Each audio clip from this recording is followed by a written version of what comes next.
Olá pessoal, sejam bem-vindos mais uma vez ao campus EAD da Universidade Metodista. Damos continuidade com oficinas de assuntos básicos para que vocês tenham melhor compreensão da realidade que os cerca, tanto em organizações como no cotidiano, né? Você com a sua família. Então, nós vamos fazer a análise hoje, né, e tentar auxiliá-los na compreensão de gráficos e na análise de dados. Para isso, precisamos estudar um pouquinho de funções e vamos ver qual o comportamento do gráfico de acordo com uma função. E quais gráficos, né, eu consigo entender, né? E qual a dinâmica, né, de entendimento dentro de um gráfico, né? Muitas vezes existem as planilhas eletrônicas que você pega os números e dá lá inserir gráfico e a planilha já insere um gráfico. Mas estamos falando na compreensão do entendimento destes dados a partir do gráfico, né? Então, isso que é importante. No mundo de hoje, eu costumo dizer que assim, o nosso cérebro entende muito mais rapidamente imagens do que palavras e números. Então, exemplificando qualquer assunto com um gráfico, o seu interlocutor, ele entenderá mais fácil e rapidamente o que você quer dizer.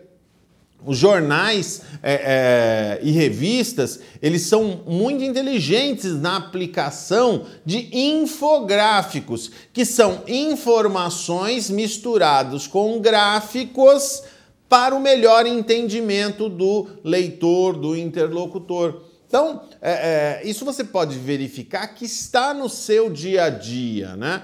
A evolução da taxa de juros, a queda do volume de água dos reservatórios. E estes dados, eles nos são apresentados na forma de texto, para você ler a notícia completa, e na forma resumida, através de um gráfico ou de um infográfico.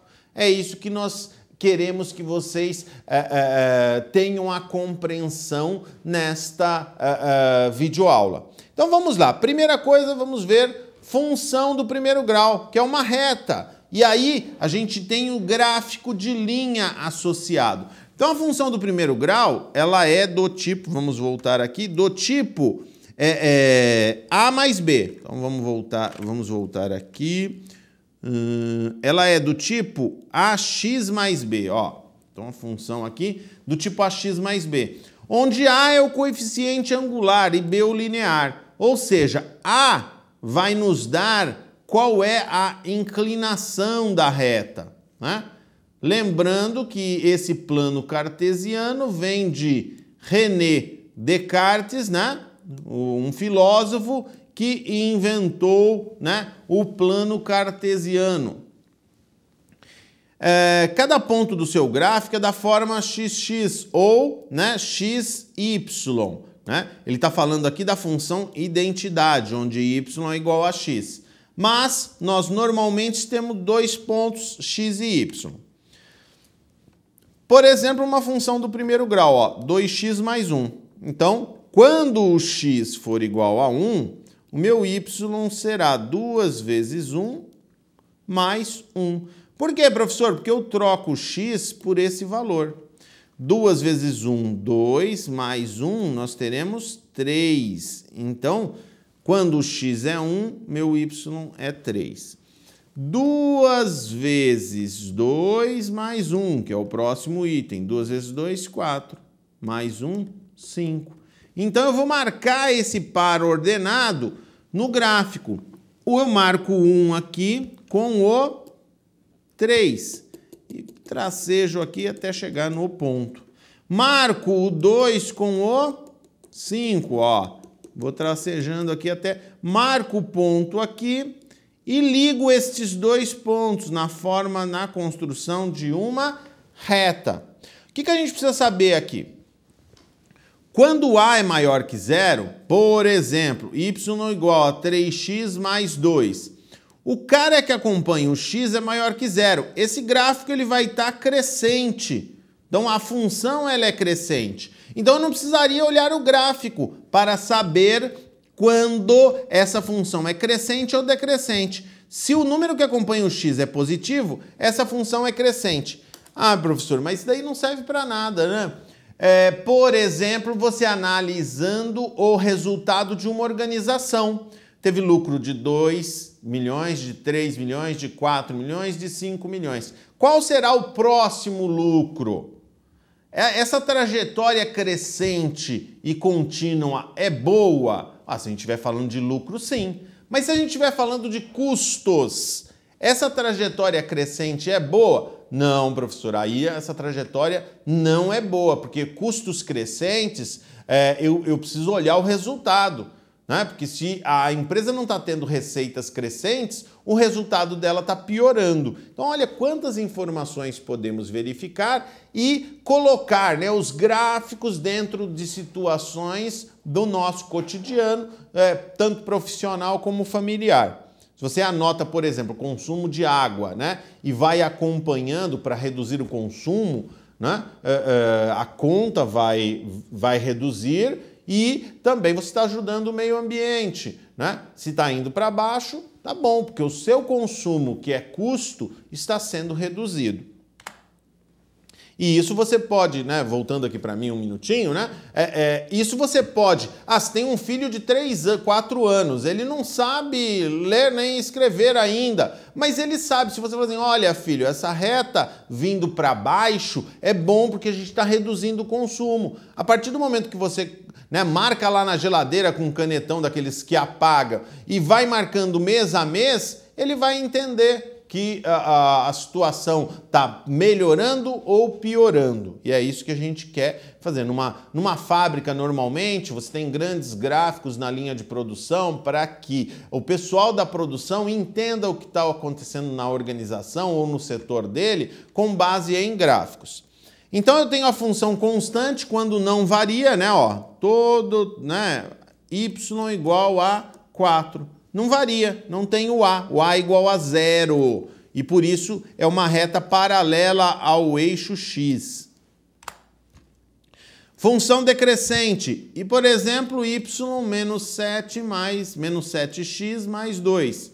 Eu tenho uma reta decrescente, tá? Então essas são as funções do primeiro grau. Função do segundo grau, ela já é uma curva, né? É uma curva que pode ser assim, né? Ai, professor, mas daí função do segundo grau, essas coisas a gente não usa para nada na vida, né? Produção de sorvetes.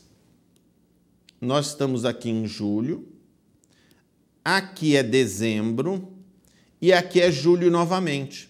Você consegue prever o crescimento da produção de sorvetes, você consegue prever o lucro de organizações, aqui é o ponto de lucro máximo.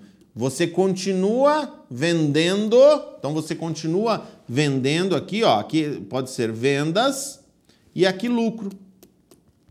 Caso você continue vendendo a partir desse ponto, né, o lucro vai ser reduzido. Olha que engraçado. Por que para isso, professor? A pessoa pensa que o lucro ele é modelado por uma reta. Enquanto não é. Até certo ponto, o comportamento é quase o mesmo. Agora, a partir do momento que eu passei a minha capacidade de produção, eu vou ter que pedir empréstimo bancário para pagar hora extra para os empregados, para comprar mais matéria-prima, e com isso meu capital de giro não é suficiente. Pedindo empréstimos bancários, eu vou ter que pagar juros. Se a sua margem de lucro for 4% e os juros tiver 5% que você está pagando, não compensa essa venda. Por quê? Porque você vai ter prejuízo, as contas não são exatamente essas, mas em torno de 1%. Então, preste bem atenção que a modelagem do lucro é uma função do segundo grau e por isso que temos que estudá-la, tá? Então, vamos ver aqui como se forma o gráfico da função do segundo grau. Temos a equação do segundo grau, por exemplo, menos x² mais 2x mais 3. Eu tenho esse ponto aqui que é o ponto de máximo valor. Ou, se ela for invertida, esse ponto é o ponto de mínimo valor. A gente chama esse ponto de x do vértice e y do vértice. Já vamos aprender como calculamos esses caras, né? A maior que zero, então, quando A for maior que zero, y igual x² mais 2x menos 3. Essa carinha ela está sorridente, eu tenho um ponto de mínimo valor aqui. E a concavidade, né, é para cima. A menor que zero, menos x² mais 2x menos 3, eu tenho a concavidade voltada para baixo e isso é um ponto de máximo valor. Qual é o valor máximo? Então, por exemplo, lucro, me interessa saber qual que é o meu lucro máximo. Custo, me interessa saber qual que é o custo mínimo. Então, eu tenho que modelar essa função de acordo com as características da organização. Tem um delta aqui, que o delta é igual a b² menos 4ac. Já vamos fazer uma continha com isso. Menos 2x² mais 2. Né? Quando o delta for maior que zero, ela possui duas raízes, ou seja, dois valores onde a função é igual a zero. Menos 1 e 1. Não entendi, professor. Bom, se você substituir menos 1 no lugar do x, nós teremos que essa função é igual a zero. É onde ela corta o eixo do x. Agora, quando eu tenho, se eu substituir por 1, também vai dar zero. Então, menos 1 e 1 são pontos que a gente chama de raízes da equação. Então, se o delta for maior que zero, essa equação, essa função, desculpe, ela tem duas raízes. Se o delta for menor que zero, um delta negativo, não existe raiz quadrada, né? Porque o delta não o delta é b² menos 4ac. Mas quando eu vou achar a raiz, eu tenho que fazer menos b mais ou menos raiz de delta dividido por 4a. Se eu for fazer desse jeito, o delta está dentro da raiz. Não existe, o símbolo de não existe aqui, raiz quadrada de número negativo. Então, não existe isso daqui. Por isso que não possui raiz reais. Não é que não existe o gráfico, mas essa função ela não vai cortar o eixo do x, ela não vai passar. Ou ela vai ficar toda para baixo ou toda para cima. Delta igual a zero, possui uma raiz só real. Então, ela vai tocar no eixo do x. Digamos que o eixo do x esteja aqui, essa função vai tocar uma vez no eixo do x, porque o delta igual a zero para essa função. Menos 2x² menos 4x menos 2. Coordenadas do vértice. Como que eu calculo, professor? Menos b sobre 2a menos delta sobre 4a. A função é do tipo ax² mais bx mais c. Então, se eu tiver aqui 3x² mais 2x menos 5, meu a é 3, meu b é 2 e meu c igual a menos 5. E a partir destes números, eu vou calcular o a, eu vou calcular o x do vértice, o y do vértice, vou calcular o delta, vou calcular as raízes e vou transformar isso em informações gráficas, né? x² mais 3x mais 2, como a gente fez aqui, a igual a 1, b igual a 3 e c igual a 2. Calculei o delta que deu 1. x2 menos b mais raiz de delta sobre 2a. Resolvendo aqui, meu x2 deu menos 1. Meu x1 deu menos 2. Comprovando a solução, menos 1 ao quadrado mais 3 vezes menos 1 mais 2, nós temos zero, olha. Então, é raiz da equação. Com menos 2, a mesma coisa, menos 2 ao quadrado mais 3 vezes menos 2 mais 2, temos zero aqui, então é raiz da solução também. Coordenadas do vértice, o menos b é menos 2, 2 vezes a, o a é 1, x do vértice é menos 1. Coordenadas do vértice, então nós temos y do vértice menos delta sobre 4a. O delta é 1, então vai dar menos 1 dividido por 4 vezes 1. Menos 1 dividido por 4 vai dar menos 0,25. Então, ponto de mínimo valor porque o A é menor que zero e esse gráfico dessa função, ele vai, né, estar assim. Então, eu tenho x do vértice menos 1 e y do vértice menos 0,25. Função exponencial. Aí você pode se ver, né, com alguma coisa onde o x vai estar, ó, o x estará aqui em cima do número. Como é o caso aqui, ó, y igual a 2x. Quando o x, eu só vou substituindo números, né? Quando o x for zero, qualquer número elevado a zero é igual a 1. Então, 2 elevado a zero vai dar como resultado 1. 2 elevado a 1 é 2. 2 elevado a segunda é 2 vezes 2, que vai dar 4. Elevado à terceira, 8. Elevado à quarta, 16. Elevado a 5, 32. Né? Então, e assim por diante, eu tenho também para os números negativos. Plotando esses números, ou colocando esses números num gráfico, eu tenho uma função desse tipo. Olha a curva, né, que ela faz. Professor, para que serve essa função exponencial? Crescimento de dinheiro em juros compostos é função exponencial.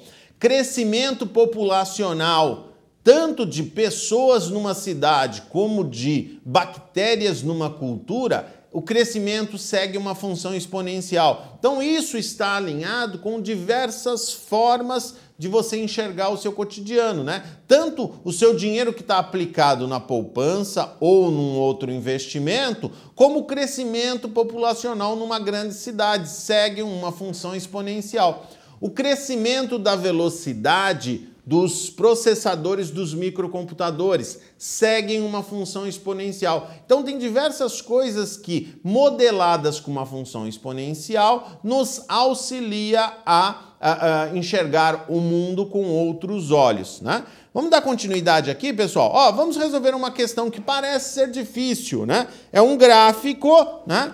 O número de ligações telefônicas de uma empresa, mês a mês, no ano de 2005, pode ser representado pelo gráfico. Com base no gráfico, pode-se afirmar que a quantidade total de meses em que o número de ligações foi maior ou igual a 1.200, se menor ou igual a 1.300, então vamos pegar o 1.200 e passar uma faixa aqui. Pegar o 1.300, passar uma faixa aqui. Eu quero os números que estejam nesse intervalo, inclusive o 1.300 e o 1.200. Então vamos pegar aqui, ó. Nós temos 1, 2, 3. Esse não é porque passou. 4, 5, 6. Esse não é. 7, 8. Esse também não é porque passou. Então nós temos 8. Qual que é a resposta correta? 8. Outro gráfico, tá? O gráfico representa em milhares de toneladas a produção do estado de São Paulo de um determinado produto agrícola entre os anos de 90 e 98. Então, olha, eu preciso ler. 90 deu 20, 91 deu 40, 92, 50, 93, 60, 94, 40, 95, 60, 96, 60, 97, 70, 98, 50. Se eu somar tudo isso e dividir por 1, 2, 3, 4, 5, 6, 7, 8, 9, né? Nós teremos a média, ó, o símbolozinho de média, que é x barra, 50 mil, né? Então a resposta A. Então teve média de 40? Não, porque eu calculei a média, somei todo mundo aqui, né? Ó, efetuei a somatória e dividi por 9. Em 93, teve acréscimo de 30% em relação ao ano anterior. Nós temos 93, então o ano anterior foi 92. De 50, pulou para 60. Então eu tive uma variação de 10. Essa variação de 10, de 50 para 60, eu tenho que ver em relação a 50, quanto é percentualmente. Ô, professor, mas como eu faço isso? Bom, 50 é 50, né? É 100%. 10 será x%. Resolvendo essa regrinha de 3, eu tenho que x é igual a 20%. Então, também errada, né? Porque não teve 30%. A partir de 95 foi decrescente, ó, 95. Não, porque olha, cresceu aqui. de 96 para 97, então não é decrescente. Foi crescente entre 92 e 95, olha, aqui cresceu, mas aqui, ó, de 93 para 94, caiu. Então, de 92 até 95, pode até ser que você interprete, olha, ela cresceu, mas não poderia ter caído aqui no meio. Então, essa resposta também errada. Exercício 3. Com base no gráfico, pode-se afirmar. Então, ó, o azul escuro é população rural, o azul clarinho, população urbana. Em 1970, a população urbana era menor que a população rural? Lembrando que o claro é urbana e rural, né? O escuro é a rural. Então, a população urbana era menor? Não, você pode ver aí que é maior. Então, vamos marcar aqui, ó, rural, urbana. Rural, urbana. Nos anos considerados, a população rural se manteve praticamente estável? Olha, a população rural, ó, ela não se alterou. Olha, que engraçado. Então, ela ficou estável. Não se altera, é estável. Então, a resposta B. Vamos ver as outras se não tem nenhuma, né, mais correta. Em 1980, a população urbana era cerca de 3 vezes a população rural. 80. Para ser 3 vezes, teria que ser, olha, aqui, aqui e aqui, olha, mais ou menos a mesma altura, né, ó, mais ou menos a mesma altura. Então, nós temos que não era 3 vezes a população rural. Então, errada essa daqui. Nos anos considerados, a população urbana aumentou cerca de 50 milhões a cada ano. Aqui ela já estava em 50 milhões. Para ter aumentado 50 milhões, ela teria que estar aqui, nesse ano, e no outro ano ela teria que estar aqui, né? Para ter aumentado 50 milhões a cada ano. Então, não, ela não aumentou 50 milhões a cada ano. Nos anos considerados, a população urbana se manteve constante? A gente já viu que se ela cresceu, ela não se manteve constante. Resposta B, né, de bola. E a gente pode ver aí que a análise gráfica é muito importante para entender uma situação. Ó, então, o gráfico representa o exercício 4 e o último, pessoal. O gráfico representa a relação entre o tamanho e a totalidade dos imóveis rurais no Brasil. Que característica de estrutura fundiária brasileira está evidenciada no gráfico representado? Então, nós temos preto aqui, ó, mais escuro que essa região maior, que teoricamente, né, parece-me que é uma importante. Acima de 1.000 hectares de terra. Então, aqui nós temos... Ops, vamos voltar aqui, recuperar aqui a canetinha hidrográfica, só para a gente... né? Só para a gente finalizar aqui. Grandes propriedades, olha, grandes propriedades. Aí depois temos, né, essa verde aqui, uma tonalidade que é de 10 a 100, então médios, né? Aqui médios proprietários.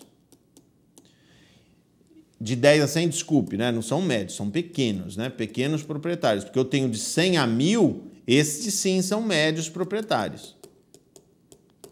E analisar, né? Agora, a existência de poucas terras agricultáveis? Não, né? No Brasil, ó, imóveis rurais no Brasil, esses dados são reais. Não, não temos. Temos a concentração de terras nas mãos de poucos. Onde que dá para perceber isso, né? Nós temos 53% da área, né, com grandes propriedades, né, ó.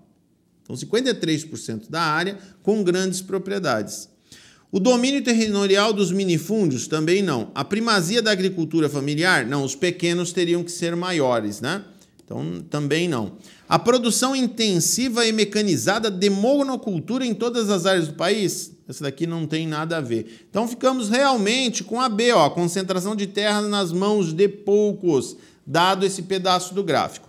Pessoal, ficamos por aqui, né? Foi muito bom estar com vocês. Até uma próxima oportunidade com uma outra videoaula de assuntos básicos para vocês. Tchau, tchau, pessoal!